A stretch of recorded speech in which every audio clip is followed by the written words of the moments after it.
ఉన్నదాంతో తృప్తిగా బతుకుతే ఆనందం. ఇప్పుడు మనకు మనవడు పుట్టాడు, లేకపోతే మనవరాలు పుట్టింది. మనవడు ఉంటే ఎంత బాగున్నో. నీకెందుకట, నువ్వు కనీసం కోడలు ఏంకంటే నీకేంటి రోగం? మనవడు పుట్టాడు అనుకోండి, ఇంట్లో ఆడపిల్ల లేకపోతే ఎలాగా? దాని కడుపున ఏం పుట్టాలో కదా నీకే ఏడుపు. మొదటి ఏడుపు. ఇంకా రెండో ఏడుపు, ఆడు ఎదిగాడు, చదివాడు, ఉద్యోగం చేసుకుంటున్నాడు, ఆడి పెళ్ళం వచ్చింది. ఇక్కడి నుంచి స్టార్టింగ్ పెద్ద బేరమని ఏడుపు. ఎందుకు? అది మాట ఎందో. ఎందుకనట్లేదు? నువ్వు అన్నిటికీ దూరిపోతున్నావు. దూరడం మానేయి. అదేమన్నా అడిగితే కళ్ళు మూసేయి. అయ్యి బాబాయ్, మా అత్తగారు ఎప్పుడు కళ్ళు మూసుకుంటుంది అని బాగా గౌరవం పెరిగిపోద్ది. ఈ సీక్రెట్ అర్థమై సావట్లా. నేను ఇంట్లో ఎప్పుడు మా కోడళ్ళు కనబడగా టపక్కమని మూసేస్తా. ఎందుకంటే ఎవరో సలహాలు అడుగుతారు, వినరు, సావరు. వినరు. అందరితో చెప్పాలి, మా అత్తగారిని అడిగే చేశానంటారు. టపక్కమని మూసేస్తా. ఇంకా ఏం చెప్తాను తెలుసా? నీకేమిటంటే డౌట్ వస్తే 5 నిమిషాలు కళ్ళు పోయి ఏ ఆన్సర్ వచ్చిందో అలాగే వెళ్ళిపో అంటాను. అప్పుడు ఏమైంది? దానికి అస్తమాట మూసేయడం అలవాటు అవుతుంది. మా అత్తగారి దగ్గరికి వెళ్తే కళ్ళు మూసేయమంటుందని. ఇవన్నీ చిన్న చిన్న టిప్స్ అనమాట. కోడళ్ళని కాళ్ళ దగ్గర పెట్టుకోవాలంటే కళ్ళు మూసేస్తే చాలు. మళ్ళా చెప్పాలి, నేను దేవుడితో ఉన్నాను, డిస్టర్బ్ చేయకని. ఇంకా పాపం అనుకుంటుంది ఆ రోజు నుంచి. ఇలాంటి చిన్న చిన్న అంటే ఏంటి? శంకరాచార్యులు చెప్పిన ప్రకారం మోహక్షయమే మోక్షము. అన్నిటినీ వదులుకుంటే నువ్వు మోక్షస్థితిలో ఉంటావు. అన్నిటి మీద వ్యామోహాలే నీకు దుఃఖం. మన మాట మన మొగుళ్ళే అయిన సావట్లా, మన కొడుకులే అయిన సావట్లా, మళ్ళీ మన కోడలు వినాలా, ఎదవుకోవాలా? మళ్ళా తప్పంతా కొడుకు తెట్టి మాకు ఆళ్ళొచ్చాక మారిపోయాడు. నీ కొడుకు తప్పు అంతదవా? కొడుకు తప్పట్టే నీ పెంపకం తప్పట్టారని పాపం దారి మీద తోసేస్తారు. ఎంత తెలివైన వాళ్ళు ఆడవాళ్ళు. ఇలా కొడుకు మంచోడట, కోడలు మార్చేసిద్దట. ఎదవ మాటలు ఇవన్నీ మనం కల చేసుకుంటే అంతా దుఃఖమేనండి. వదిలితే అందుకే పుట్టపర్తి సాయిబాబా గారు అంటారు, ఇప్పుడు సొరకాయ ఫ్లెషీగా ఉందనుకోండి, నీటిలో వేస్తే ములుగుతుంది. అది ఎండిపోయిందనుకోండి తేలుతుంది. అలాగే నీ కోరికలు లాంటివన్నీ ఉంటే నువ్వు సంసారంలో మునిగి ఎప్పుడూ ఏడుస్తావు. నీ బాధ్యత అయిపోయింది. పిల్లల్ని పెంచావు, పెళ్లి చేసావు, ఆవిడకి ఇచ్చావు. నువ్వెలా వచ్చావో అలాగే ఇచ్చావు. ఎందుకంటే ఆవిడ చూసుకుంటాను హాయిగా అంటే దిక్కుమాల పెత్తనం. కళ్ళు మూసుకుని కూర్చోక ధ్యానం తెలుసున్నప్పుడు అన్నింటినీ వదులుకుంటే ఎంత హాయి. మనం అన్నింటిలో కళ చేసుకున్నాం అనుకోండి, దానికి ఒళ్ళు మండిపోతుంది, పాకశుద్ధి ఉండదు. అన్నీ వదిలిస్తాం అనుకోండి, చక్కగా మా అత్తగారు అంత మంచిది, మా అత్తగారు అంత మంచిదని బ్రహ్మాండంగా వడ్డీ పెడతారు. ఇప్పుడు మా కోడళ్ళు అడుగుతారు, ఒక్క రాత్రి పడుకోని. అస్సలు పడుకోను. ఎందుకో తెలుసా? లోకు అయిపోతాను. చక్కగా మా ఇంట్లో పడుకుని ఏం వంక పెడతాను తెలుసా? మాకు 4 గంటలకి జూబు ఉంది. జూబు మిస్ అయిపోతుంది. వంక పెట్టి మా ఇంట్లోకి వచ్చేస్తా. వాళ్ళు అనుకుంటారు, ఎందుకమ్మా పడుకుంటే అబ్బాయి జూబు, అబ్బాయి జానం, ఈ రెండోనిటు టక్ మన నోరు మూసేస్తారు. ఎవరినైనా కొట్టాలి అంటే జానమే, ఇంకేం లేదు. మనకు పత్రికారు మంచి ఆయుధం ఇచ్చారు. నచ్చని వాళ్ళు కనబడితే టపక్కమని మూసేయండి కళ్ళు. పాపం ఆవిడ ధ్యానం చేసుకుంటుంది. కానీ మనం అద్దీ వదిలేస్తాం. అప్పుడు ఏమవుతుంది? కళ చేసుకుంటే దుఃఖం, వదిలేస్తే మోక్షం. అంతే కదా. మన ఎవ్వడో తిట్టడు, ఇంకా గౌరవం పెరుగుతుంది. కళ్ళు మూసుకుంటారు పాపం, ఎప్పుడూ ఆత్మతో లైవ్ అయి ఉంటుందని కొన్నాళ్ళు కనుక అర్థమవుతుంది. అందుకే అన్నిటి మీద వ్యామోహాలు వదులుకోవడమే మోక్షము అన్నాడు శంకరాచార్యులు. అంటే ఆ బతికున్నప్పుడు అన్నిట్లో దూరిపోకూడదు. మనం జానులు అస్సలు దూరకూడదు. చాలా ఐఏఎస్ ఆఫీసర్లో నిగడదని కూర్చోవాలి మనం. ఆడెలా ఇంటర్వ్యూ ఇవ్వడో మనం కూడా ఎవరికి ఇవ్వకూడదు. మనం గొప్ప అన్నమాట. వాళ్ళందరూ ప్రాపంచిక చదువులు చదివారు, మనం ఆత్మ విద్య చదువుకుంటున్నాం కదా. మరి వాళ్ళకంటే గొప్పోళ్ళం కదా మనం. అనుకోండి నేను చాలా గొప్పదాన్ని, అడ్డమైన వాళ్ళతో మాట్లాడకూడదు అనుకోండి, ఇంకా మనం వాగుడు తగ్గిస్తాం. వీళ్ళతో వాగే బదులు, వీళ్ళకి ఎంటర్టైన్ చేసే బదులు కళ్ళు మూసుకుంటే మనకి శక్తి పెరుగుతుంది. శక్తి పెంచుకుంటే మనం చక్కని ధ్యానం చేసుకుంటాం. మీరు గమనించండి, ఈ కలియుగంలో మానవుడి ఆయుష్ 125 సంవత్సరాలండి. మరి అలాంటి వాళ్ళు 50 ఏళ్ళకి 60 ఏళ్ళకి మరణిస్తున్నారంటే అన్నమయ కోశంలోని శక్తి లేదు, ప్రాణమయ కోశంలోని శక్తి లేదు. అన్నమయ కోశానికి శక్తి ఇందాకనే చెప్పుకున్నాం, అపరా ప్రకృతి ద్వారా వచ్చిన శాకాహారము తినట్లేదు. మరి కక్క ముక్క తింటే కానీ ప్రెస్టేజ్ రావట్లేదు కదా, అందుకని అన్నమయ కోశము డ్యామేజ్ అయిపోయింది. ఇక ప్రాణమయ కోశంలో విశ్వమయ ప్రాణశక్తి, ఆ పరాశక్తిని తీసుకోక ఎప్పుడైతే మన జీవితాల్లోంచి ధ్యానం లేక పరాశక్తిని ఎలా తీసుకోవాలో తెలియట్లేదు, తెలియక ఈ కోసం కూడా డ్యామేజ్. ఎందుకు చెప్తానంటే మనము తీసుకునే ఈ శక్తి ఇక్కడ మనం పరాశక్తి అన్నాం కాబట్టి అట్లాగే ఉపయోగించాలి. పంచప్రాణాలుగా మార్చి ఆ పంచప్రాణాలు ఉపప్రాణాలు అని 49 పార్ట్లు చేస్తుంది లోనున్న ఆత్మ. ఈ 49 పార్ట్ల వల్లే మన శరీరంలో 200 క్రియలు జరుగుతున్నాయి. రాసుకోండి, నా మాటలు తన్మయత్వంలో ఉండిపోతున్నట్టున్నారు. అంటే అపరాశక్తి వల్ల శరీరానికి మంచి ఆహారాన్ని ఇస్తాం, అన్నమయ కోశాన్ని అనారోగ్యం కాకుండా కాపాడుకుంటున్నాం. మరి ఎప్పుడైతే ధ్యానం చేసి ఆ పరమాత్మ దగ్గర నుంచి, అదే పరాశక్తి అంటారు, ఆ విశ్వమయ ప్రాణశక్తిని మన శరీరంలోకి తీసుకుని మనలోనికి, ఇంకా చెప్పాలంటే లోన ఉన్న ఆత్మ 49 వాయువులుగా మారుస్తుంది. లోన 200 క్రియలు జరిపిస్తూనే ఉంది ఆత్మ. అందుకే ఆత్మ తప్పుకోగానే లటక్కమని శ్మశానాన్ని తీసుకుపోతారు. ఇప్పుడు మనకి శరీరం కూర్చోడానికి శ్వాస మీద ధ్యాస పెట్టి సాధన చేస్తే మన లోన ఇన్నరవన్నీ కూడా శక్తివంతం అవుతాయి. ఈ కోసం తిండంతో అవుతుంది, మిగతా అన్ని కోశాలు ధ్యానం ద్వారా అవుతాయి. అండి లోన ఆత్మ ఉంటేనే జనాలు మన ప్రేమిస్తారు. ఆత్మ తప్పుకున్న శరీరాన్ని ఎవడు ప్రేమిస్తాడండి? ఊరికే పైపైకి చెప్తారు, నా పెళ్ళం ఇష్టం, నా మొగుడు ఇష్టం, నా అమ్మ ఇష్టం, నా నాన్న ఇష్టం అంటారు. చెప్తారు, బాగానే చెప్తారు కదా. మా ఆవిడ ఎంత ఇష్టమో, అంత ఇష్టమైతే ఆత్మ తప్పుకుంటే 10 రోజులు ఉంచుకుంటారా? ఏ గంట 2 గంటల్లో తీసుకెళ్ళిపోతారు? ఉంచుకోవచ్చు కదా, వారం రోజులు తను తీరా చూసుకోవచ్చు. ఎవడన్నా ఉంచుకుంటాడా? అంటే మనసు తెలిసినా తెలియకపోయినా మనం ప్రేమిస్తున్నది భగవంతుడినే. ఈ శరీరంలో ఆ భగవంతుడు ఉన్నంతసేపే చుట్టూరు ఉన్న జనాలు ఈ శరీరాన్ని ప్రేమిస్తారు. ఈ శరీరంలోంచి ఆత్మని భగవంతుడు తప్పుకుంటే ఈ శరీరాన్ని 3 గంటల్లో తీసుకెళ్తారు. అవునా కదా? మళ్ళీ పొడిగిల్లా చెప్తారు, రోగాలు వచ్చేస్తాయి. ఈ వంకెట్టపోతే పంపరని, లేకపోతే తీసుకెళ్ళకపోతే తినట్లేదు. ఇన్ని రోజుల నుంచి తిన్నావు కదా, ఒకరోజు తినకపోతే ఏమైంది? అయినా సరే వెళ్ళిపోవాలి. అంటే ఖచ్చితంగా మనకి తెలుసున్నా తెలియకపోయినా మనం ఆత్మలనే ప్రేమిస్తున్నాం, ఊరికే పైకి చెప్తాం. ఇప్పుడు ఈ శరీరం పాడయింది, ఆత్మ ఉండనంటది.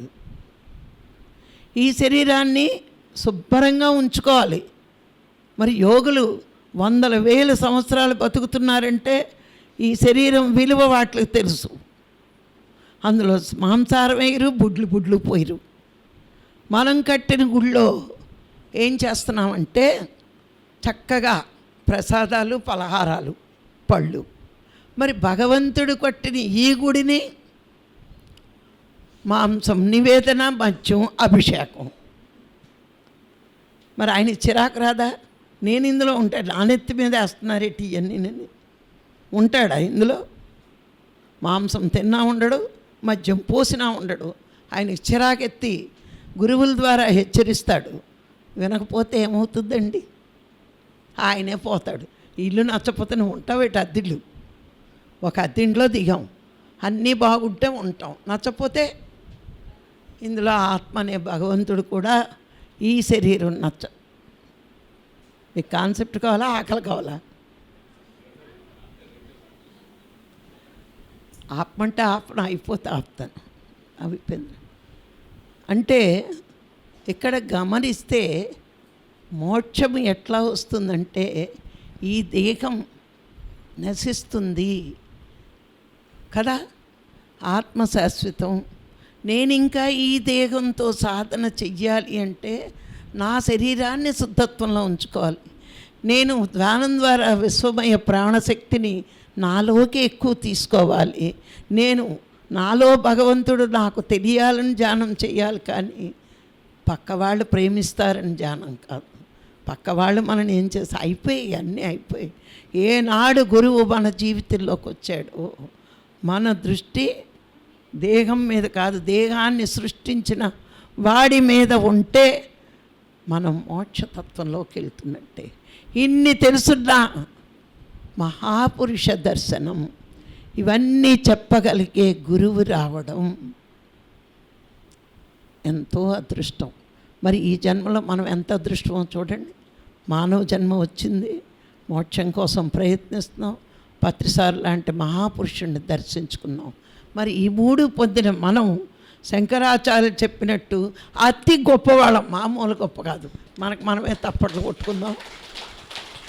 నేను ఇంకా చెప్తా, ఆయన మైక్ లాక్కునేలా ఉన్నాడు. నేను ప్రభాకర్కి మైక్ ఇచ్చేస్తాను. చెప్పినా అజిత్తే.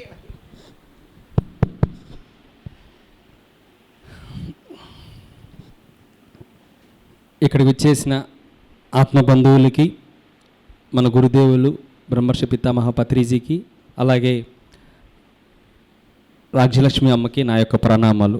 సారి గట్టిగా చప్పట్లు కొడదాం.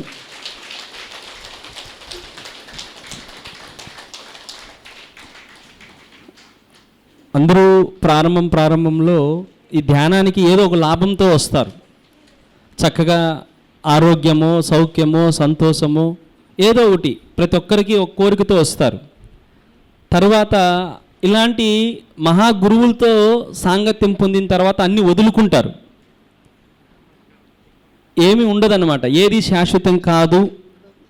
ఏదైతే శాశ్వతమైన పదార్థం ఉందో దానిని తెలుసుకోవడం కోసమే మనం ఈ జన్మలో ఇక్కడికి వచ్చాము అని ఇటువంటి మహనీయులు, మహాత్ముల యొక్క సాంగత్యంలో మాత్రం తెలుసుకుంటాం. అటువంటి పిఎస్ఎస్ఎంలో మరి అమ్మలాంటి వాళ్ళు మనలందరినీ మన యొక్క స్వస్వరూపాన్ని తెలియజేస్తూ, నువ్వు ఇది కాదు, ఇది, మిగతా వాటిపైన వ్యామోహం వద్దు, దేనిపైన చింతొద్దు, అన్నిట్లోనూ సంతోషంగా ఉండు, నువ్వు దీన్ని పట్టుకొని మిగతాటివన్నీ వాటి చుట్టూ తిరగద్దని అత్యంత సులభంగా అర్థమయ్యేగా మరి అనుభవపూర్వకంగా తెలియజేస్తున్నారు తటవర్తి అమ్మవాళ్ళు, అలాగే తటవర్తి రాఘవ సార్. ఒకసారి గట్టిగా చప్పట్లు కొడదాం వారికి. మరి ఈ సమయంలో అందరికీ అవసరమైంది ఇదే. మనం ఎన్ని తెలుసుకున్నా, ఏ కోరికతో వచ్చినా చివరికి ఇక్కడి వరకే రావాలి. చివరికి మరి ఈ అద్భుతమైన జ్ఞానాన్ని తీసుకోవడమే మన ఆఖరి లక్ష్యం, దాన్ని అనుభూతి చెందడమే మన ఆఖరి గమ్యం. సో ఇది రియలీ గొప్ప విప్లవాత్మకమైన పిఎస్ఎస్ఎంలో మార్పు. చాలా బాగుందమ్మా. థ్యాంక్ యూ వెరీ మచ్ తల్లి. మరి ముఖ్యంగా నేను ఇప్పుడు ఇక్కడికి రావడం ఏంటంటే, మరి నెక్స్ట్ మంత్ జూలై 8, 9, 10 3 రోజులు మా సుధాకర్ది అమరోత్సవం అని మహా అద్భుతంగా అక్కడ నిర్వహిస్తున్నాం.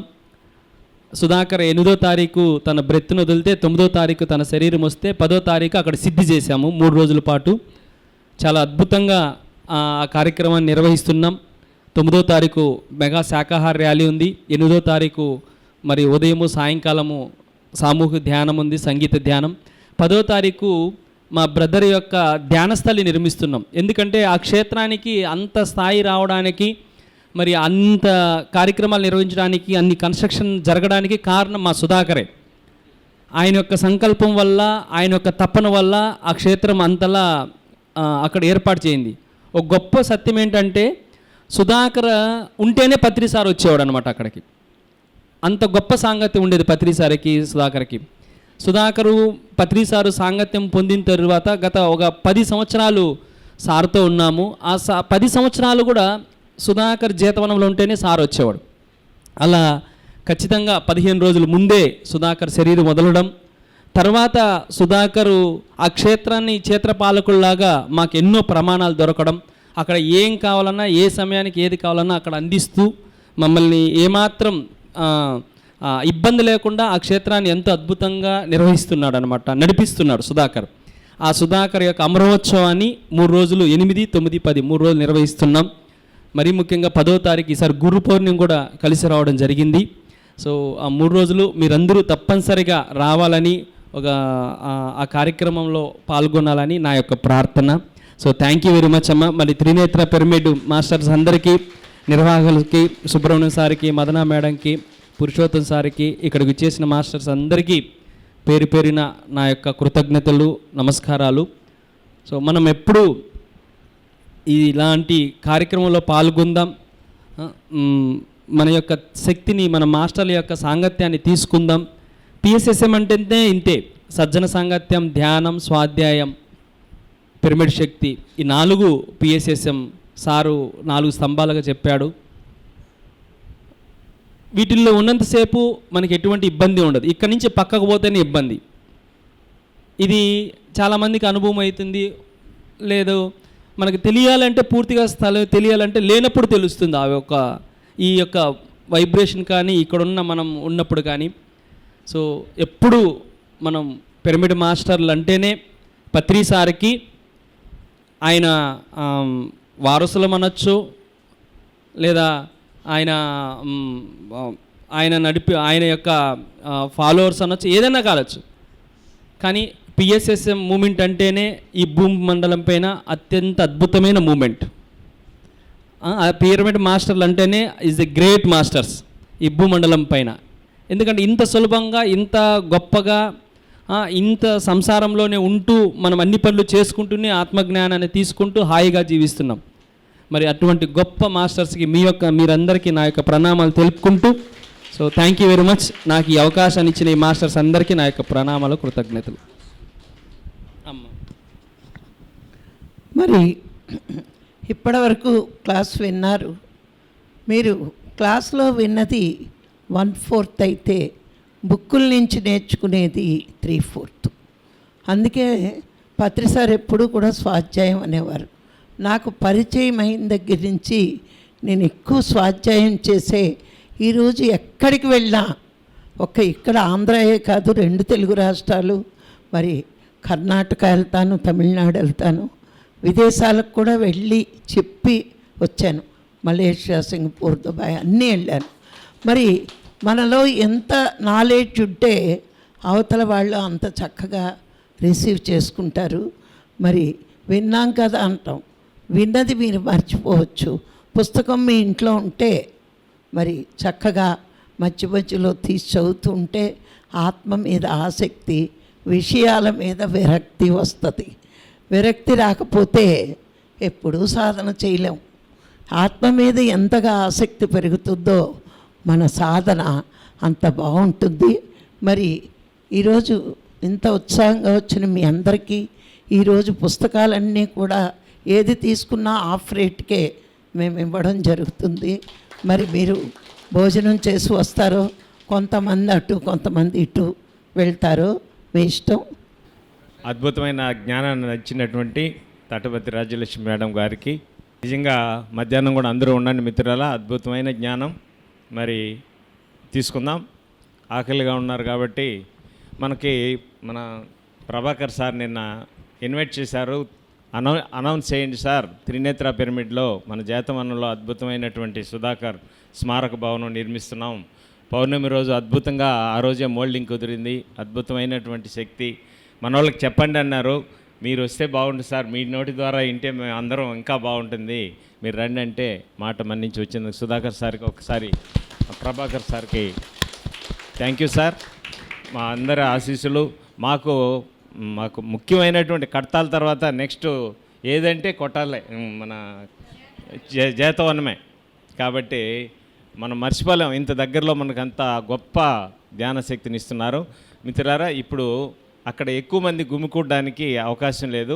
ఇక్కడ ఉండేవాళ్ళు ముందు వెళ్ళండి, ఆ తర్వాత నెక్స్ట్ బ్యాచ్ మీరు వెళ్ళండి. ఆ మొత్తం ఆ పిల్లర్కి ఆ సైడ్ ఉండేవాళ్ళు మీరు వెళ్ళాలి. తీసుకోమని చెప్పండి, అయిపోతాయి. బుక్స్ తీసుకునేవాళ్ళు ఇక్కడికి రండి. బుక్స్ తీసుకునేవాళ్ళు దొరకవు. నేను చాలా చదివిన తటపర్తి సార్ గారు బుక్స్ ఎలా ఉంటాయంటే అరటిపండు ఒలిచి పెట్టినట్టుంటాయి. మనం మరికొన్ని విషయాలు తెలుసుకుందాం. మరి ధ్యానం బాగా కుదరాలంటే మనం ఎట్లా ఉండాలి, మన మనస్సుని ఎట్లా ఉంచుకోవాలో ఇప్పుడు తెలుసుకుందాం. ఒకటి సంతోషము, క్షమ, దయ,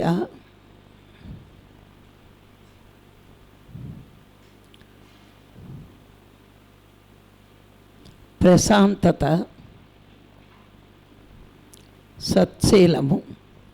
ఈ 5 గుణాలు ముందు అలవరుచుకుంటే చాలా బాగా కుదురుతుంది. సంతోషము,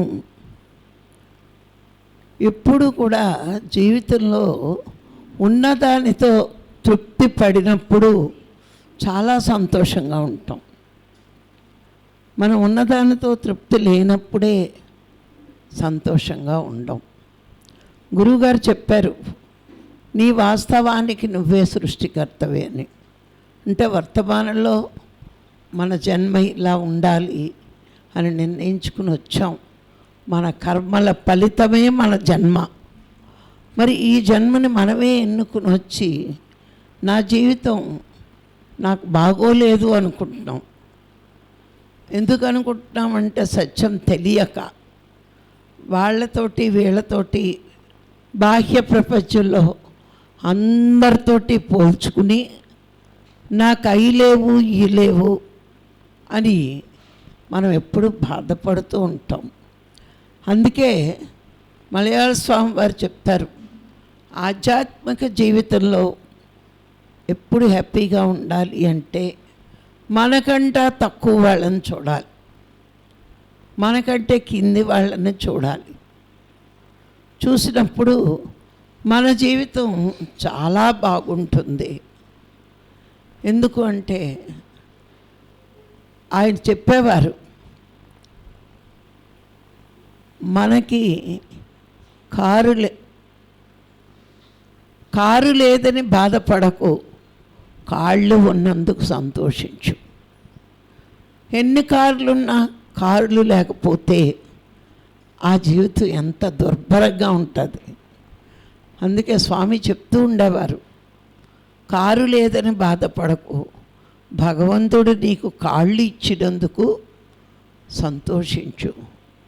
ఉన్న వాటితో సంతోషిస్తే మనం ఎంతో అదృష్టవంతులం. ఒకసారి ఒక వ్యక్తికి అన్ని అవయవాలు బాగున్నాయట, కానీ ఇంకా ఏదో తక్కువ ఉంది అని వెలితిగా ఉండేది, ఇంకా కావాలని. ఒకసారి ఎప్పుడు ఇంకా కావాలని ధ్యానం మొదలెట్టాడు. మానవునికి ఆశకి అంతెక్కడుంది, తృప్తి లేదు, ఆశ తగ్గదు. అప్పుడు భగవంతుడే నారదుడిని పంపి, సరే నేను ఇలా అడగమన్నాను అడుగు అన్నాడట. వెళ్ళాడట. నువ్వు ఎందుకు ధ్యానం చేస్తున్నావు అంటే, నాకు ఇంకా బోల్డ్ సంపదలు కావాలి, అందుకే నేను ధ్యానం చేస్తున్నాను అన్నాడట. సరే, నీకు ఇప్పుడు అన్నీ ఇచ్చాడు కదా, నీకు ఇంకా కావాలంటున్నావు, డబ్బే కావాలా? అవును, డబ్బే కావాలి. సరే, నీకు కళ్ళు ఇచ్చేస్తావా? 1 కోటి రూపాయలు ఇప్పిస్తాను అన్నాడట. కళ్ళు అక్కర్లేదు కదా, నీకు డబ్బు కావాలి కదా, నీ కళ్ళు ఇచ్చేయి, 1 కోటి రూపాయలు ఇప్పిస్తాను అన్నాడట. అయ్య బాబాయ్ కళ్ళు లేకపోతే ఎలాగా అన్నాడట. అయితే నీ చెవులు ఇచ్చేయి, ₹1,00,00,000 వస్తాయి ఇప్పిస్తానన్నాడు. అయ్య బాబాయ్ చెవులు లేకపోతే ఎలాగా? ఇలా ఆయన ఒక్కొక్క ఇంద్రియము అడుగుతున్నాడట. ఇవి లేకపోతే ఎలాగా, ఇవి లేకపోతే ఎలాగని చెప్తూనే ఉన్నాడట. మరి ఇన్ని కోట్ల విలువైన శరీరాన్ని ఉంచుకుని దానితో నువ్వు కష్టపడి సంపాదించకుండా తేరగా కూర్చుని భగవంతుడు ఇస్తాడు కదా అని ఓ సంకల్పం పెట్టి రా రా అంటే వస్తుందా? నువ్వు గత జన్మలో చేసిన పుణ్యం ఎంత రావాలో నీకు ఈ జన్మలో అన్నీ ఇచ్చేసాడు. దాంతో తృప్తిగా సాధన చేసుకో, భగవంతుడి దర్శనం కావాలి అని. అంతేకాని వదిలి వెళ్ళే సంపదల కోసం జ్ఞానశక్తిని ఖర్చు పెట్టు, భగవంతుడి దర్శనం కోసం ఖర్చు పెట్టు, ఆ జ్ఞానం పొందు. అప్పుడు మనం ఎప్పుడు మన జీవితం చాలా తృప్తిగా ఉంది అనుకుంటే నీ సాధన చాలా చక్కగా కుదురుతుంది. అవి లేవు ఈ లేవు ఇవి కావాలి ఇవి కావాలంటే ప్రపంచంలో ఒక్కొక్కడికి ఒక్కొక్కటి ఉంటాయి. అన్నీ మనకు కావాలంటే మానవుడి ఆశకి అంతెక్కడ, మానవుడి కోరికలకి అంతెక్కడ, ఉన్నదాంతో తృప్తి పడాలి.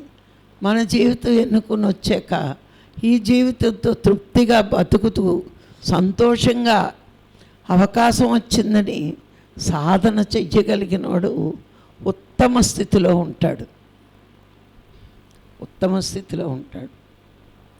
ఎవరో చెప్తారు సంకల్పం పెట్టేసుకోండి వచ్చేస్తాయని. మీరు సంకల్పం పెట్టి కోరినవన్నీ ఇక్కడే వదలాలా లేదా? పోన్లే కోరి తెచ్చుకున్నానని పుట్టింట్లో తెచ్చిన వస్తువులాగా పుట్టింట్లో వస్తువులు అత్తోరింటి వరకు తేవచ్చు, కానీ సత్యలోకానికి పట్టుకెళ్ళడానికి కుదురుతుందా? ఎక్కడ మనం చేసిన ధ్యానం, ఎక్కడ పొందిన జ్ఞానమే మనకు కూడా వస్తుంది. దాన్ని బట్టే మనం ఏ లోకాల్లో ఉండాలో ఆ లోకాల్లో ఉంటాం. ఇవన్నీ తెలుసుకోవాల్సిన విషయాలు. అందరికీ స్వర్గం నరకం తెలుసు, కానీ దాటిన లోకాలు ఉన్నాయి కదా. ఆ పై లోకాలన్నీ ఈ స్వర్గము నరకము పాపము పుణ్యమే. కానీ జలాలోకం, తపోలోకం, బ్రహ్మలోకం, సత్యలోకం ఇవన్నీ మన సాధనను బట్టి అక్కడ ఉండే అర్హత వస్తుంది. ఇక్కడ మనం చేసే సాధనను బట్టి జనాలోకంలో ఉండాలా, తపోలోకంలో ఉండాలా, బ్రహ్మలోకంలో ఉండాలా, సత్యలోకంలో ఉండాలా. అందుకే భగవద్గీతలో చెప్పాడు, ఆ బ్రహ్మ భువనాల్లో పునరావర్తునొచ్చిన మాముపేచ్చుకంతే పునర్జన్మన విచ్చతే. నువ్వు బ్రహ్మలోకంలోకి వెళ్ళినా తిరిగి భూమి మీదకి వస్తావు. నేనున్న సత్యలోకంలోకి వస్తే ఇంకా రాకపోకలేదు. దానికోసం చెయ్యాలి మనం ధ్యానం. సత్యలోకంలోకి వెళ్ళగలిగే శక్తి ఉంటే దానికి సాధన ఇక్కడ చెయ్యగలిగితే మనం ఇంకా రాకపోకలేదు. పుడితే నష్టం ఏంటండి? మళ్ళీ ఒక క్వశ్చన్ వస్తుంది, ఏముంది మళ్ళీ పుడతాం.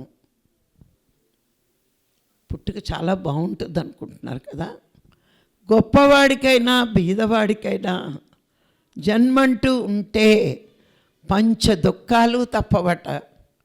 ఏమిటా పంచ దుఃఖాలు అంటే గర్భ దుఃఖం, జన్మ దుఃఖం, వ్యాధి దుఃఖం, వార్ధక్యం దుఃఖం, మరణం దుఃఖం. తల్లి గర్భంలో మలమూత్రాల్లో 9 నెలల్లో ఉన్నప్పుడు అలా గౌరవంగా పడితే అసహ్యం రాదు. లిట్టన్ ట్యాంక్లో ఉంటే ఎలా ఉంటుందో ఆ చిన్న శిశువు కడుపులో ఉన్నప్పుడు ఎంత కర్మ చేశాను, నేను ఇలాంటి చోట ఉంటున్నాను. ఈ ఉమ్ము నీటిలో తల్లి తిన్నే కారాలకు శరీరం మండిపోయి చిన్న చిన్న పురుగులు కుడుతుంటే ఆ శిశువు ఇమ్మడలేక అటు తిరిగి ఇటు తిరిగి ఆ ఇరుకులో ఉండి భగవంతుడా నాకు విముక్తి ఎప్పుడు, ఈసారి భూమి మీదకి వచ్చాక ఇంకా కర్మే చెయ్యను, యోగంలో ఉంటాను, ఇంకా ఏ తల్లి గర్భంలో ప్రవేశించను అని అనుకుంటాయట. 7వ నెలలో పరమాత్మ ప్రత్యక్షమై, ఇదిగో భూమి మీదకి వెళ్తున్నావు, చూసుకో నీ కర్మలు ఎన్నున్నాయో, భూమి మీదకి వెళ్ళి ఎన్ని దగ్ధం చేస్తావు అంటే, యోగంలోనే ఉంటాను, కర్మ దగ్ధం చేసుకుంటాను అనుకుంటాం, ఒప్పుకుంటాం. అమ్మఒడిలోకి వెళ్ళి వెచ్చగా పడుకుని ప్లాన్లు వేస్తూ ఉంటాం, ప్లాన్లు వేస్తాం. ఎదిగే కొద్దీ నాది నాది, నేను ఇంకా అన్నదమ్ముల మధ్య గొడవలు, తండ్రి కొడుకుల మధ్య గొడవలు, ఇంకా కావాలని వ్యాపారంలో మోసాలు, ఉద్యోగంలో టేబుల్ కింద చేతులు. ఎన్ని పాపాలు చేస్తామంటే ఇంకో 100 జన్మలు పుట్టే అన్ని పాపాలు చేస్తున్నాం. ఒకవేళ గురువు వచ్చినా, సాధన నేర్పినా, జ్ఞానాగ్ని దగ్ధ కర్మాణమని గీత చెప్పిన, ధ్యానం వల్లే జ్ఞానం, జ్ఞానం వల్లే మోక్షం అని గురువు చెప్పిన, అబ్బే మాకు ఇంకా కావాలి. నువ్వు సంపాదించిన డబ్బు నీ కొడుకుల పాలు, నువ్వు చేసిన పుణ్యం మిత్రుల పాలు, నువ్వు చేసిన పాపం నీ శత్రుల పాలు. నువ్వు మాత్రం వట్టి చేతులతో వస్తావు, వట్టి చేతులతోటే వెళ్తావు. మరి ధ్యానం చేయనప్పుడు ఆ పాపం కూడా మన పాలే. ధ్యానం చేసే యోగికే ఏమీ వండకుండా వెళ్ళిపోతాడు. చేసే కర్మలన్నీ ఇంకా కావాలి డబ్బు, ఎవడు చెప్పాడో మరి సంకల్పం పెట్టుకోము. ఎవరు చెప్పారు సార్? మీరే చెప్పేశారా అందరికీ? ఎంతమంది చేసి సంకల్పాలు పెట్టారో అది జన్మలు తీసుకోవాలి. ఇంకా చెప్తారా? చెప్పండి, జన్మలు తీసుకుందరు. కానీ గురువు చెప్పాడు ఎక్కడైనా సంకల్పం పెట్టుకోమని, థాట్ పెట్టుకుని ధ్యానం చేయమని చెప్పాడు ఆయన. మరి మనకే వచ్చింది అప్పుడే. భగవద్గీత చెప్పిందా? గీత చెప్పలేదు, గురువు చెప్పలేదు. కానీ మనం మాత్రం సంకల్పం పెట్టుకుని కూర్చుంటున్నాం. అవుతుందంటే అవ్వదు, చావదు, ఉన్న డబ్బు ఊడిపోతుంది. అంటే ఏ డబ్బు? జ్ఞానం అనే డబ్బు, సాధన అనే డబ్బు మన నుంచి పారిపోతుంది. అందుకే స్వార్థరహితంగా చేసిన వాడికి హితవు కలిగిస్తుంది ధ్యానం. స్వార్థంతో చేసేవాడికి ఈ ధ్యానమే హాని కలిగిస్తుంది, అహంకారం పెంచి. మరి రాక్షసులు ఎప్పుడూ కూడా కోరికతోనే ధ్యానం చేసేవారు, అవునా? ఏ రాక్షసుడి చరిత్ర చూసినా కోరికలే. దేవతలు ఎప్పుడు సాధన చేసి శక్తిని పెంచుకొని ఆ శక్తిని విశ్వానికే ఇచ్చేవారు. ఓసారి రాక్షసులు కొన్ని అనుమానం వచ్చిందట. ఏమిటంటే, మేము ఇంత ధ్యానం చేస్తాము కానీ ఎప్పుడు దైవం దేవతల వెనకాతలే ఉంటుంది, కారణం ఏంటో అర్థం కాలేదట. బ్రహ్మదేవుడి దగ్గరికి వెళ్ళారట. మాకు వరాలు ఇచ్చినట్టే ఇచ్చి మరి మీరు ఎందుకు దేవతల వైపుండి మమ్మల్ని ఓడిస్తున్నారు అని అడిగారట. అయితే మీకు అర్థం అవ్వాలి కదా, రేపు నేను ఒక విందు ఇస్తున్నా, ఆ విందుకు రండి, దేవతల వెనకాతల మేము ఎందుకుంటామో మీకు అర్థమవుతుంది అని అన్నప్పుడు, బ్రహ్మదేవుడి విందు ఎంత గొప్పగా ఉంటుంది కదా. అందరూ వచ్చేసారు. బ్రహ్మదేవుడు ఇదో లైన్ దేవతలకి, ఇదో లైన్ రాక్షసులకి పెట్టాడు. తినే ముందు ఒక కండిషన్ పెట్టాడట, తృప్తిగా భోంచేయాలి కానీ చెయ్యి ఇలా ఫోల్డ్ అవ్వకూడదు, ఇలా చెయ్యి స్ట్రైట్గానే తినాలి. ఫోల్డ్ అవ్వకుండా ఎలా తింటారు కదా. ఇప్పుడు వీళ్ళు చూడండి చక్కగా పెట్టారు, నేను వచ్చి ఫోల్డ్ అవ్వకుండా తింటే మోక్షం వచ్చేస్తుంది అన్నారు అనుకోండి, ఎలా తినాలి? మరి మాంసం తిని అమ్మ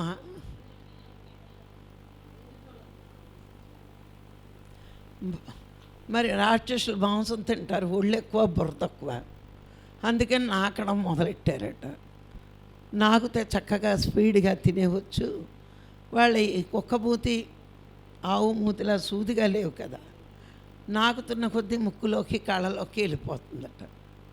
మరి దేవతలకు ఎప్పుడు పరోపకార బుద్ధి కదా, మేం తినపోయినా మా పక్కవాడి నోట్లో పెడితే వాడైనా తింటాడు అని ఒకళ్ళ నోట్లో ఒకళ్ళు పెట్టుకుని మొత్తం అందరూ తృప్తిగా తినేశారట. మరి ఇప్పుడు ఎవరు గొప్పవాళ్ళు? మరి వాడి పరోపకార బుద్ధి ఉంది కదా, పరోపకార బుద్ధి ఉన్నవాడు వాడికి వాడు ఉపయోగపడే పక్కవాడు వాడు చూసేసుకున్నాడు అంటే పక్కవాడి కడుపు నిండాలనుకునే వాడికి వాడి కడుపు కూడా నిండుతుంది. అంతా నేనే తినేయాలనుకున్న వాడికి ఏది రాదు. అప్పుడు బ్రహ్మదేవుడు చెప్తాడట, చూసారా మేము దేవతల వెనకాతలు ఎందుకుంటామో, మీ కోరికలన్నీ లోక వినాశనం, వాళ్ళ శక్తులన్నీ లోక కళ్యాణం. ఈ రాక్షసుడు ఏమంటాడు, నేను పొద్దున్న చావకూడదు, సాయంత్రం చావకూడదు, దేవుడి చేత చావకూడదు, మనుషుల చేత చావకూడదు. రావణాసురుడట అన్ని కోరికలు కోరి నేను చావకూడదు ఎవరి చేతిలో అంటే, మానవుల వరకు ఉన్న వాళ్ళంతా నాకంట తక్కువ శక్తే, వీళ్ళంటే ఏం చేయలేరు, అందుకని దైవం చేతిలో చావకూడదు అన్నాడట. అందుకే దైవం మానుష రూపేణ వచ్చి రాముళ్ళ వచ్చి తలకాయలు లేపేశాడు. కోరిన నీకే ఎన్ని తెలివితేటలుంటే వరాలు ఇచ్చిన భగవంతుడికి ఇంకెన్ని ఉండాలి? ఇంకొకటి నెత్తిమీద చెయ్యేస్తా చావాలంటాడు. ఇలాంటి దిక్కుమాల కోరికలు కోరి ఎంత కఠోరమైన తపస్సు చేసినా పోయారు అన్న. అందుకే వేదాంత సారోపనిషత్తు ఏం చెప్తుంది అంటే, కోరికతో చేసే ధ్యానం రాక్షస ధ్యానం, నిస్సంకల్పం ఏ సంకల్పము లేకుండా చేసే ధ్యానం దేవతా ధ్యానం. మనం దేవతలు అవ్వాలా, రాక్షసులు అవ్వాలా? మిమ్మల్ని ఎవరు చెప్పినా అలాంటి ధ్యానాలు చోటుకి వెళ్ళకండి. చెప్తూ ఉంటారు జనం రావాలని, అదిగో ఆవిడ చెప్పింది ఏం చెప్తున్నారు. ఇప్పుడు నేను ఏ ధ్యానం చెప్పట్లా, నాకే జనం వచ్చారు. సత్యం పలికే చోట జనాకర్షణ ఉంటుంది, సత్యం లేకపోతే ఉన్న ఆకర్షణ పోతుంది. అదొక్కటే గుర్తుంచుకోవాలి మనం. అయితే మనం సంతోషం ఎప్పుడు వస్తుంది అంటే ఉన్నదాంతో తృప్తికరమైన జీవితం జీవించాలి. మరి ఇవన్నీ మనం నేర్చుకున్నప్పుడు గురువుగారు ఎప్పుడో అన్నీ చెప్పేశారు, దానికి అర్థాలు వెతుక్కోలేదు మనం. చాలా బాగా మన సాధన కుదురుతుంది. ఇక నెక్స్ట్ దయ.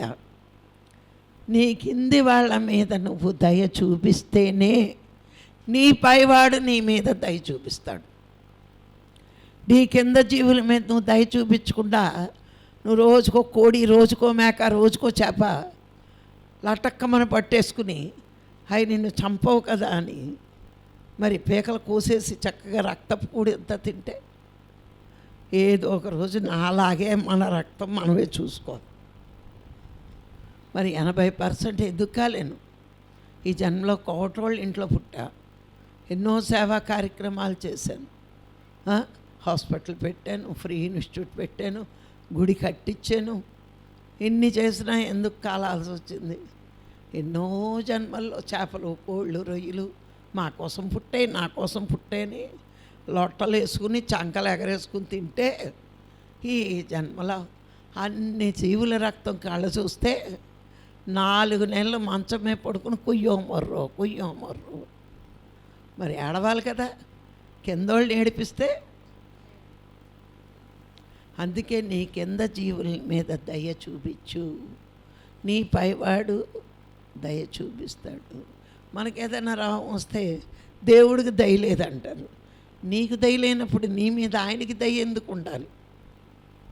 నీకు చేపల మీద దయ లేదు, రొయ్య మీద దయ లేదు, కోడి మీద దయ లేదు, మేక మీద దయ లేదు, కానీ నీ మీద దయ చూపించాలి. ఓ ఎప్పో ఎంత న్యాయం!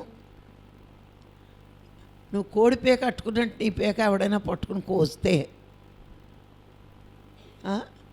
చిటుకునేలు కోస్తేనే బాబోయ్ అమ్మో అని 100 మందికి ఫోన్ చేసి చెప్తావు. ఈవేళ కూరలు కోస్తుంటే వేలు కొసుపోయింది కాలిపోతే చెప్తావు. అంటే అందరు జాలి రావాలి నీకు, నీ మీద అందరూ దయ చూపించాలి. కానీ నువ్వు మాత్రం భూమి మీద కదిలి ఇవన్నీ తినేస్తావు. ఒక్క సింహం పులి తినవద్దే, అవి కూడా తినేసును. దగ్గరికి వెళ్తే మన్ను తినేస్తాయేమో అని తినరు. ఇంత గట్టిగా ఎవరు మాంసాహారం గురించి చెప్పక పాప అందరూ మాంసం మానలేదు. ఎన్ని క్లాసులకి వెళ్తున్నా. మరి పత్రికారికి జనం తరం ఆకర్షణ అక్కల్లా. అందుకే ఖచ్చితంగా చెప్పాడు, నువ్వు ధ్యానం చేయకపోతే చావు, కానీ మాంసం తినకు. అంతే కదా, మనం మాంసం తినకపోతే సాటి జీవులు బతుకుతాయి. ధ్యానం చేస్తే మనం హాయిగా ఉండొచ్చు. కానీ భగవంతుడు మెచ్చేది విశ్వప్రేమ ఉన్నవాడి మీదే భగవంతుడికి ప్రేమ. మీకు ఉందో లేదో మీరే చెక్ చేసుకోండి. విశ్వప్రేమ ఉండాలి అంటే సృష్టిలో ఏ జీవిని మనం అన్యాయంగా తినడానికి కానీ దేనికి కానీ మనం చంపకుండా కింద జీవుల మీద మనం దయ చూపిస్తే పైవాడు మన మీద దయ చూపిస్తాడు. ఇది మాత్రం ప్రతి ఒక్కళ్ళు తెలుసుకోండి. మరి క్షమ, అజ్ఞాని తప్పు చేస్తే క్షమించవచ్చు, అహంకారి తప్పు చేస్తే లాగి కొట్టాలి. అజ్ఞానం తెలియదు వాడికి. 2 రకాలు ఉంటారు. ఇప్పుడు ధ్యానం చేయకముందు పూజ చేయడం అందరూ కరెక్టే కదా, అవునా కాదా? మనందరం అందులోంచి వచ్చాం. మరి ధ్యానం తెలుసున్నా పనిమాల ధ్యానం వదిలేసి అందులోనే కూర్చుంటానంటే అక్కడ ఫలితం లేదు. ఇప్పుడు ఎలిమెంటరీ స్కూల్కి పిహెచ్డీకి తేడా లేదా? చదువు ఉంది, అది చదువే ఇది చదువే, కానీ ఫలితం ఎందులో ఎక్కువ ఉంటుంది? నువ్వు ఎలిమెంటరీ స్కూల్ చదువు వెళ్తే ₹1,00,000 జీతం వస్తుందా? పీజీ చదివితే వస్తుంది. డబ్బుల విషయంలో చాలా కావాలి కదా, డబ్బుల విషయంలో కట్టలు కావాలి. మరి పుణ్యం విషయంలో కట్టలొద్దా? అది కావాలి. మరి మానమంటే అంత కోపం మానవద్దు, కానీ ధ్యానం చెయ్యండి ముందు. నేనైతే ఎవరిని మానమని చెప్పను. నాకేం పోయింది మీరు కష్టపడితే అని ధ్యానం చెయ్యమని చెప్తాను నేను. మీ ఇష్టం, మీరు ఏం చేసుకుంటే చేసుకోండి. పూజ అయినా కరెక్ట్గా చెయ్యాలి. మీరు కరెక్ట్గా చేయట్లేదని దయ్యకు చెప్తాను. అందుకే పత్రికారు కూడా అది వద్దు చెయ్యండి అని చెప్పారు. ఎందుకంటే క్షమించడం ఎప్పుడు అలవాటు అవుతుందో మనకు అందరితోటి మిత్రత్వం ఉంటుంది, మిత్రులు ఏర్పడతారు. వాళ్ళు తెలుసో తెలియకో చిన్న తప్పు చెయ్యొచ్చు, కానీ 1 సారి 2 సార్లు తెలియక చేస్తున్నారు అనుకోవచ్చు. చేసిన తప్పే పదే చేస్తే అప్పుడు అసలు ఊరుకోకూడదు. మన అసమర్థత అనుకుంటారు. అందుకని మన అసమర్థులుగా ఉండకూడదు. సమర్థత ఉంది, తెలియక చేస్తున్నారని క్షమిస్తాం. అది క్షమాగుణం. ఇక తర్వాత మనం ఏం చెప్పుకున్నాం? ప్రశాంతత. ప్రశాంతత కూడా మనకి ఎప్పుడు పోద్దంటే మనకు నచ్చనోడు పైకి లేచిపోతుంటే పోద్ది. మనకు ఎవడైనా నచ్చడు అనుకోండి, ఆడ హయ్యర్ స్టేజ్కి వెళ్తే కుళ్ళు వచ్చేస్తుంది. ఈ కుళ్ళు వచ్చినప్పుడల్లా ధ్యానం కుదరదు. లోన కుళ్ళిపోతూ ఉంటే ఇంకేం ధ్యానం? ఈ ఎదవ ఎలా ఎదిగిపోతున్నాడో, ఈ ఎదవ ఎలా ఎదిగిపోతున్నాడో. ఎవ్వరి మీద ఈర్ష్య పడకుండా ఉంటే మన మనసు ఎప్పుడు ప్రశాంతంగా ఉంటుంది. వాడేదో పుణ్యం చేసుకొచ్చాడు, వాడికి వస్తుంది. పెట్టి పుడితేనే వస్తుంది, పెట్టకుండా పుడితే ఏదీ రాదు. మనకి రావట్లేదు అంటే పెట్టలేదు, పుట్టలేదు. ఇప్పుడైనా పెట్టడం నేర్చుకుందాం. అప్పుడు మనకి ప్రశాంతమైన జీవితం వస్తూ ఉంటుంది. ఇక సత్ప్రవర్తన. సత్ ఎప్పుడు కూడా మనము ఎలా ఉండాలంటే భగవంతుడు మెచ్చే ప్రవర్తన ఉండాలి. నీకు నచ్చే ప్రవర్తన కాదు. భగవంతుడు మెచ్చే ప్రవర్తన ఏంటంటే సేవ, ప్రేమ, త్యాగం. ఈ మూడు మన సహజ గుణాలైతే అదే సత్ప్రవర్తన. సాటి వాళ్ళని ప్రేమించాలి, సాటివాడికి సేవ చెయ్యాలి, నీకున్న దాంట్లో కొంచెమైనా ఇవ్వగలగాలి. అదేనండి త్యాగం. అంతా నేను తినేయాలి, నా పిల్లలు తినేయాలి, నా వాళ్ళే అనుభవించాలి అనుకుంటే స్వార్థం అవుతుంది. ఈశోవాసోపనిషత్తు ఏం చెప్తుందంటే ఈ సృష్టి అంతా పరమాత్మదే, నీదంటూ ఏదీ లేదు. నీ పూర్వజన్మలో చేసిన పుణ్యం వల్ల అనుభవించడానికే హక్కు ఉంది, కానీ నాది అని పట్టుకెళ్ళిపోవడానికి ఏదీ లేదు భూమి మీద. ఏమైనా పట్టుకెళ్తామా? మరి పట్టుకెళ్ళడానికి సంకల్పాలు ఎందుకు? పట్టుకెళ్ళేది ఏదైనా ఉంటే సంకల్పం పెట్టుకోండి. ఏం పట్టుకెళ్తారు? పట్టుకెళ్ళం అని తెలుసు కూడా సంకల్పం పెడతాం. డబ్బు అంటారు. ఇన్కమ్ ట్యాక్స్ వాడు కూర్చుంటాడు కాసుకుని. నువ్వు సంకల్పం పెట్టి ధ్యానం చేస్తావు, అడ్డు పన్ను కట్టు అంటాడు. ఇక్కడ అంత కోరుకున్నావు, అక్కడ అంత ట్యాక్స్ ఎత్తావు. ఇది తెలిసి చావట్లేదు. పెట్టించే మాస్టర్లకి తెలీదు, పెడుతున్న మీకు తెలీదు. ధర్మంగా మనకి రావాల్సిందే వస్తుంది, మన పుణ్యం ఎంతో అంతే వస్తుంది. అధర్మంగా కోరుకున్న దాని వెనకాతలు ఏది రాదు, ఏది మనకు కూడా రాదు. ఆ ప్రవర్తన ఎప్పుడైతే కరెక్ట్గా ఉంటావో, ఆయన ఏం చెప్తున్నాడు పరమాత్మ, ఇదంతా ఈశ్వరుడిదే సృష్టి, నీ పూర్వజన్మ పుణ్యం వల్ల వచ్చింది. ఆ వచ్చిన దాన్ని త్యాగబుద్ధితో అనుభవించు. నువ్వెవరికైనా పెట్టి తింటే యజ్ఞప్రసాదం, అది యజ్ఞప్రసాదం. నువ్వే తింటే దొంగకూడు. నీది నువ్వు తిన్నా ఎవరికి పెట్టకపోతే, ఎవరి దగ్గర దొంగతనం చేసావు? భగవంతుడి దగ్గర దొంగతనం చేసి నువ్వు ఒక్కడవే తినేస్తున్నావు. అందుకే పెట్టి తింటే యజ్ఞప్రసాదం అవుతుందట మనం తినే పదార్థం. ఎవరికీ పెట్టకుండా తింటే అది దొంగ కూడా అవుతుందట. అందుకే పూర్వం పెద్దలు ఏం చేసేవారంటే ఆ తొలి ముద్ద కంచం దగ్గర పెట్టేవారట. అది తీసుకెళ్ళి పెంట మీద వేసినప్పుడు చిన్న చిన్న క్రిమి కీటకాలు, కోళ్ళు, చీమలు అవన్నీ తింటాయట. అలాగైనా దానం చేస్తామనే పూర్వం సాంప్రదాయాలు. ఇప్పుడు డ్రైనేజ్లో పోస్తున్నాం కాబట్టి ఎక్కడికి వెళ్ళాలంటే, అయితే పూర్వం చాలా ఇండైరెక్ట్గా మన చేత దానం చేయించేవారు. అది మనకు తెలియదు. మొదట ముద్ద ఎందుకు అక్కడ పెడతారు అని తెలియక ఇప్పుడు వాళ్ళు పెట్టినా చేదస్తాం అనుకుంటారు.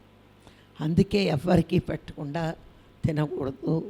పెట్టి తింటే జాగబుద్ధి ఉంటే భగవంతుడికి చేసిన నచ్చిన సత్ప్రవర్తన ఇవన్నీ ఫాలో అయినప్పుడు మనకి ధ్యానం చాలా చక్కగా కుదురుతుంది. పెట్టడం అనుకుంటామండి, దానికి భగవంతుడు మనకిచ్చిన అర్హత. మనం ఎవరికైనా పెట్టామనుకోండి, మనకి భగవంతుడు పెట్టడానికి నన్ను సెలెక్ట్ చేసుకున్నాడని సంతోషపడాలి. నేను చేశాను, ఏం చేస్తే నీ పొందరు నువ్వేం చేస్తావు? ఆయన ఇస్తేనే చేస్తాం, అవునా కాదా?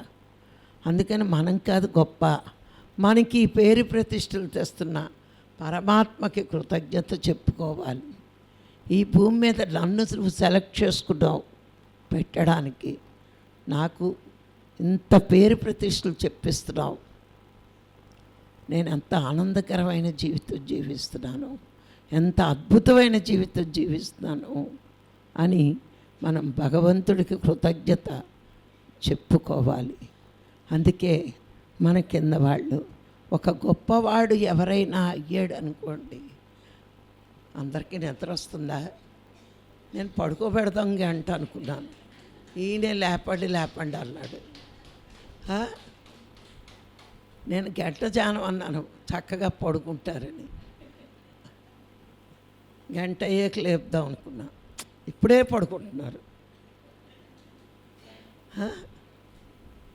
సరే లేచారు కదా అండ్ పడుకోకండి ప్లీజ్, ఇంకొక అరగంట. ఈ విధంగా మనం ఉంటే చాలా గొప్పగా ఎదుగుతాం. కానీ ఎదిగిన వాడిని చూసి మనం ఎప్పుడూ ఈర్ష్యపడకూడదు. ఆ ఎదిగిన వాడు ఎంతో కష్టపడితేనే ఎదుగుతాడండి. మీరు గమనించుకోండి, ఎవరైనా ఎదగాలి అంటే వాడికి చాలా కష్టం ఉంటుంది. ఆరి పేరు ప్రతిష్టలు కానీ, ఆ సాధన కానీ, ఆ డబ్బు కానీ ఊరికే ఎవరి ఒళ్ళో పడిపోదండి. మీకు మలయాళ స్వామి చెప్పిన ఒక ఉదాహరణ చెప్తాను. ఆయన చెప్పేవారు, ఒక చిన్న ఇనప బుక్క ఉందనుకోండి, దాని వెల ఒక 10 రూపాయలు ఉంటుంది. ఆ ఇనప బుక్కని గుర్రపు నాడాగా మారుస్తే దాని విలువ 50 రూపాయలు. ఆ ఇనప ముక్కని చాకుగా మారుస్తే 100 రూపాయలు వస్తుంది. మరి అదే ఇనప ముక్కని సూదులుగా మారుస్తే 200 రూపాయలు వస్తాయి. మరి అదే ఇనప ముక్కని వాచి స్ప్రింగ్లా చేస్తే 500 రూపాయలు వస్తాయి. మరి 10 రూపాయలు ఇనుప ముక్కకి అంత వాల్యూ పెరిగింది అంటే అది అగ్గిలో కాలి సమ్మెట దెబ్బలు తిని అది సాధనలాగా అంత రూపు మార్చుకుంటే దాని విలువ పెరిగింది. మనం కూడా సాధనలో అనే అగ్గిలో కాలిపోవాలి. కష్టాలనే సమ్మెట దెబ్బలు తింటూ ఉండాలి. అవి కర్మలే కదా, కర్మలే కష్టాలు. అప్పుడు మనం కూడా ఈ జీవుడిగా ఉన్న మనం దేవుడిగా ఎదుగుతాం. వాళ్ళ వాల్యూ అది ఎలా పెంచుకుందో మన వాల్యూ కూడా జీవుడు ఉన్నప్పుడు మామూలుగా చూస్తారు. దేవుడిగా ఎదిగినప్పుడు ప్రపంచమే మన కాళ్ళకి మొక్కుతుంది. ఊరికే రావండి. సత్కార్యాలు, సన్మానాలు వాళ్ళు ఎంతో కష్టపడితేనే వాళ్ళకు వస్తాయి. అర్థమైందండి? సాధన ఇంత బాగా చెయ్యాలి. మరి సాధన కుదరకపోవడానికి కారణం ఏంటి? ఎందుకు అంటే విషయాసక్తి ఫస్ట్ది. మనకు ఉండాల్సింది విషయాల మీద విరక్తి ఉండాలి, విషయాల మీద ఆసక్తి ఉండకూడదు. అష్టావక్రుడు జనక మహారాజుకి జ్ఞానబోధ చేస్తున్నప్పుడు ఫస్ట్ చెప్పిన పాయింట్ ఏంటంటే విషయాలని విషంలా భావించు అన్నాడు. విషం మనిషిని ఒక్కసారి చంపుతుందట. విషయాలు విన్న దగ్గర నుంచి నువ్వు చస్తావు. ఎందుకంటే ధ్యానంలో కూర్చున్న నుంచి ఆ విషయాలే వస్తాయి మనకి. ఇంకా ధ్యానం ఏంటి? గంట కూర్చున్నా ధ్యానం లేదు. అందుకే విషయం విన్నావా విషమైపోయింది నీకు మనసు. అందుకే విషయాలని విషంలా తుచిచ్చేయి, వదిలేయి. ఆ విషయాసక్తిని వదిలితే నీకు చాలా చక్కగా కుదురుతుంది. ఇక ప్రజ్ఞామాంజము రెండో పాయింట్. అంటే గ్రహించే శక్తి లేక చెప్పింది వేరొక రకంగా అర్థమవుతుంది. ఇప్పుడు చూడండి, కొంతమంది లేచి వెళ్ళిపోయారు. భోజనాల వరకు బాగానే కూర్చోబుద్ధి వస్తుంది, అయ్యాక ఇంకా బుర్రకెక్కదు. వీళ్ళేమో గొప్ప కోసం స్వీట్లు, హాట్లు, త్రినేత్ర పిరమిడ్ గొప్పగా పెట్టింది అని పేరు కోసం వీళ్ళు గోల, తిన్నాక కూర్చోలేక వాళ్ళ గోల. మీరు ఎవరైనా నిద్రపోయినా పాపం అయిందే, లేచి వెళ్ళిపోయినా పాపం అయిందే. అయ్యయ్యో ఏటి, అయ్యయ్యో కొయ్యయ్యో. భోజనాలు ఎలా ఉండాలి? పత్రిగారు చెప్తూ ఉండేవారు, తినక ముందు ఎలా కూర్చున్నావో తిన్నాక కూడా నువ్వు అలా కూర్చోగలగాలి. అది భోజనం. అవునా? మరి స్వీట్లో అట్లా వేసి వాళ్ళకి నిద్ర తెప్పిస్తున్నారు. పాప వాళ్ళు కూర్చుని కుడుగుపాట్లు పళ్ళాక నేను తిడతానని లేచి వెళ్ళిపోయారు. ఇంటికి వెళ్ళి మంచం మీద పడుకోవచ్చు. ఇప్పుడు వంకెట్టి పడుకుంటే మేడం తిడతాదని. మరి దుద్దుకోకపోతే పడుకుంటారు. ఆ పాపం అంతా మీదే, నాదేం కాదు. స్వీట్ అట, హాట్ అట, పప్పు అట, కూర అట, సాంబార్ అట, రసం అట, ఎన్ని తింటారు? 5 రకాల 6 రకాల, ఏదో మన ఇంట్లో పెళ్ళిలాగా. జానుల భోజనం చాలా పద్ధతిగా లిమిట్గా ఉండాలి. ఒక పప్పు, ఒక కూర, సాంబారు, మజ్జిగ. పెట్టకపోతే పడుకుంటారు. ఓకే. మరి ఈ విధంగా ఎందుకు గ్రహించలేకపోతున్నాము అంటే మన బుద్ధి వికసించట్లేదు. బుద్ధి వికసిస్తే ఇప్పుడు ఫస్ట్ అండి మనకి వినడం ద్వారా, చదవడం ద్వారా ఆ బుద్ధికి జ్ఞానం అందుతూ ఉండి మరి అశుద్ధ బుద్ధి శుద్ధ బుద్ధిగా మారుతుంది. ఎంత బాగా వికసిస్తుందో చెప్పిన పాఠాలు మీకు అంత బాగా ఇందులోకి వెళ్తూ ఉంటాయి. ముందు అలా వస్తాం మనం. సాధన పెరిగే కొద్దీ ప్రతి విషయాన్ని గ్రహించే శక్తి మనకు వస్తుంది. చూడండి, మనం సాధన లేనప్పుడు చదివిన భగవద్గీతకి, సాధనలోకి వచ్చాక చదివిన భగవద్గీత మనకి ఎంత బాగా అర్థమవుతుందో ఎవరికాళ్ళు గ్రహించండి. అప్పుడు శ్లోకాలు చదివాం, ఏమీ అర్థం కాలేదు. ఇప్పుడు మనం తాత్పర్యం చదవకుండానే శ్లోకం చదివినా మనకు అర్థమైపోద్ది భగవద్గీత. ఇప్పుడు ఎందుకు అర్థమవుతుందంటే మన బుద్ధి వికసించింది. సాధన చేయడం వల్ల మన అంతరేంద్రియమైన బుద్ధి శక్తివంతమైంది. ఆ బుద్ధి వికసిస్తేనే జ్ఞానాన్ని గ్రహించే శక్తి మనకు వస్తుంది. అందుకే ప్రజ్ఞామాంజము సరిగ్గా సాధన చెయ్యకపోయినా, జ్ఞానం విరగపోయినా ఆ బుద్ధిలో ఏముంటుందంటే, ఆ శుద్ధ బుద్ధి అన్నీ నాకే కావాలంట, నా లాభం కోసం ఏమైనా చేస్తానంటుంది. కానీ శుద్ధ బుద్ధి త్యాగంతో ఉండేలా నిర్ణయం తీసుకుంటుంది. నిర్ణయం తీసుకునేది మన జీవితంలో బుద్ధే. కాబట్టి మనకి ధ్యానంలోకి వచ్చే వరకు ఎవరికి ఇచ్చే గుణం లేదు. గమనించండి, ఎంత దొబ్బుదామా అని చూసేవాళ్ళం. ధ్యానంలోకి వచ్చాక పత్రికారు నేర్పించారు, తీసుకోవడం కాదు ఇవ్వడం అలవాటు చెయ్యండి. అందుకే ఎంత కష్టమైనా అందరికీ ధ్యానం నేర్పుతాం. అవునా కాదా? లేకపోతే మనమే బాగుండాలి, ఇది అసద్ బుద్ధి.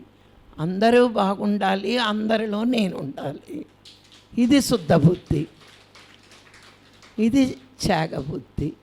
అందుకు మనం అందరూ బాగుండాలని ఎప్పుడు కోరుకుంటామో అప్పుడు మనం కూడా బాగుంటాం. మరి భగవంతుడు మెచ్చే పనులు ఏంటి? భూమి మీద ఉన్న వాళ్ళందరినీ సర్వ సమానత్వంలో మనం చూడగలిగితే అది ఆయన మెచ్చుకుంటాడు.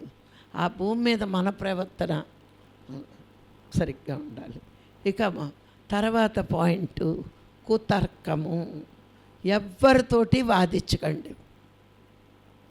శాస్త్రపరంగా ఉంటే వాదించండి, కానీ అడ్డంగా మాత్రం ఎవరితో వాదించొద్దు. ఇంకొకటి చెప్తున్నాను, మీరు గుళ్ళల్లో పూజ క్లాసులు చెప్పడానికి వెళ్తే పూజ అనే టాపిక్ అసలు ఎత్తుకోకండి. మీరు చెప్పలేరు వాళ్ళకి. అది సాంప్రదాయం. ఎందుకు పెట్టారో మీకు ఏమైనా తెలుసా? తెలియనప్పుడు ఈ టాపిక్ ఎలా ఎత్తుకుంటారు? సమయానికి తగు మాటలాడి, సమయానికి తగ్గ క్లాస్ చెప్పాలి, సమయానికి తగిన మాట మాట్లాడాలి, ధ్యానం చెప్పాలి. మన చుట్టూరు పరిస్థితులు ఏంటి, ఎవరు ఆసక్తిగా ఉన్నారు, దానికంటే ఇది గొప్ప అని చెప్పండి. కానీ మన నోటంట వేస్ట్ అనే మాట రాకూడదు. వస్తే నీకే బుద్ధి లేనట్టు, అంతేనా? మనం చేసి వచ్చి వద్దని చెప్పడం ఏంటి? బుద్ధి లేకపోతే సరే, అంతేగా. అదే కరెక్ట్ అనడం కూడా బుద్ధి లేనట్టే. జ్ఞానం వద్దు అదే కరెక్ట్ అంటే అది బుద్ధి లేదు. రెండు బుద్ధి లేని పనులే, రెండు అవసరమే. అవునా కాదా? చెప్తాను. వెళ్ళిపోతారా ఉంటారా? ఇంక ఈయన ధ్యానం చేయనివ్వడు, చేసినా లేపేస్తాడు ఇప్పుడు.